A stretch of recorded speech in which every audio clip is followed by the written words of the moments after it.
ನಮಸ್ಕಾರ ವೀಕ್ಷಕರೇ, welcome to ನಮಸ್ತೆ ಇಂಡಿಯಾ ಕುಕಿಂಗ್ ಚಾನಲ್. ಇವತ್ತು ನಮ್ಮ ಚಾನಲ್ನಲ್ಲಿ ಎಲ್ಲರಿಗೂ ಇಷ್ಟವಾಗುವಂತಹ ಫ್ರೈಡ್ ಚಿಕನ್ ಮನೆಯಲ್ಲಿನೇ ಮಾಡೋದು ಹೇಗೆ ಅನ್ನೋದನ್ನು ನೋಡೋಣ.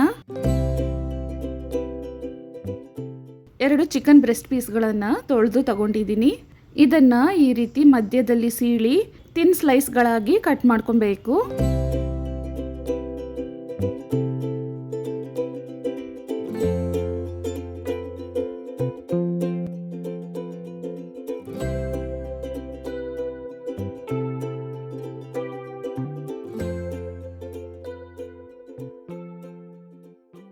ಈ ರೀತಿ ಕಟ್ ಮಾಡಾದ್ಮೇಲೆ ಇದನ್ನು ಮತ್ತೆ ಒಂದು ಬಾರಿ ತೊಳೆದು ತಗೊಳ್ತಾ ಇದ್ದೀನಿ.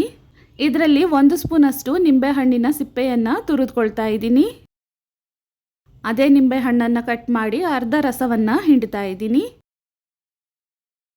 1/4 ಸ್ಪೂನ್ ಉಪ್ಪು, ಅರ್ಧ ಸ್ಪೂನ್ ಅಚ್ಚ ಖಾರದ ಪುಡಿ, 2 ಸ್ಪೂನ್ ಮೊಸರು,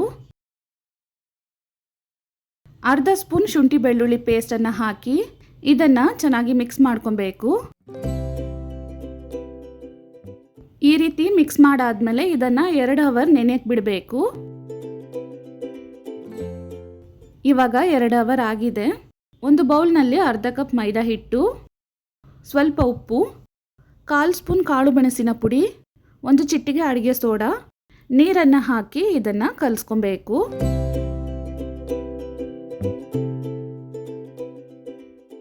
ನೋಡಿ, ಹಿಟ್ಟಿನ ಹದ ಈ ರೀತಿ ಇರಬೇಕು.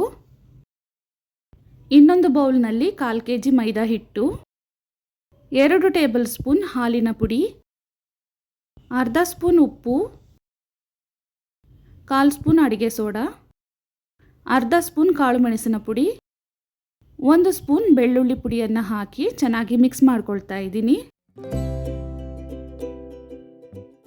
ನೆನೆಸಿಟ್ಟಿದ್ದ ಚಿಕನನ್ನು ಮೊದಲಿಗೆ ನೀರು ಹಾಕಿ ಕಲಸಿರುವ ಹಿಟ್ಟಿನಲ್ಲಿ ಅದ್ದಿ ಡ್ರೈ ಹಿಟ್ಟಿನಲ್ಲಿ ಹಾಕಿ ಚೆನ್ನಾಗಿ ತಿರುಗಿಸ್ಕೊಬೇಕು. ಕೈಯನ್ನು ಗಟ್ಟಿ ಹಿಡಿಬಾರ್ದು, ಲೂಸಾಗಿಯೇ ತಿರುಗಿಸ್ಕೊಬೇಕು.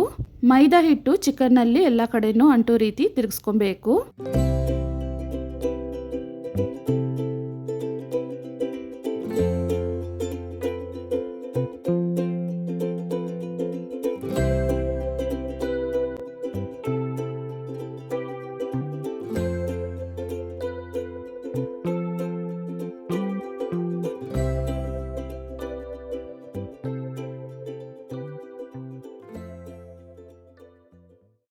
ಬಾಣಲಿಯಲ್ಲಿ ಸನ್ಫ್ಲವರ್ ಎಣ್ಣೆಯನ್ನು ಮೀಡಿಯಂ ಹದಕ್ಕೆ ಕಾಯಿಸ್ಕೊಂಡಿದ್ದೀನಿ. ಇದರಲ್ಲಿ ರೆಡಿ ಮಾಡಿರುವ ಚಿಕನನ್ನು ಹಾಕ್ತಾ ಇದ್ದೀನಿ.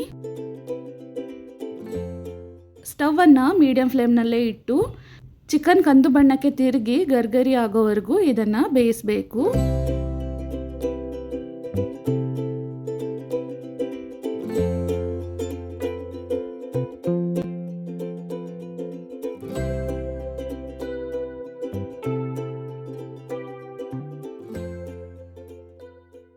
ಇವಾಗ ನೋಡಿ, ಎಣ್ಣೆಯಲ್ಲಿರುವ ನೊರೆಲ್ಲ ಹೊರಟೋಗಿ ಚಿಕನ್ ತಳ ಸೇರಿದೆ.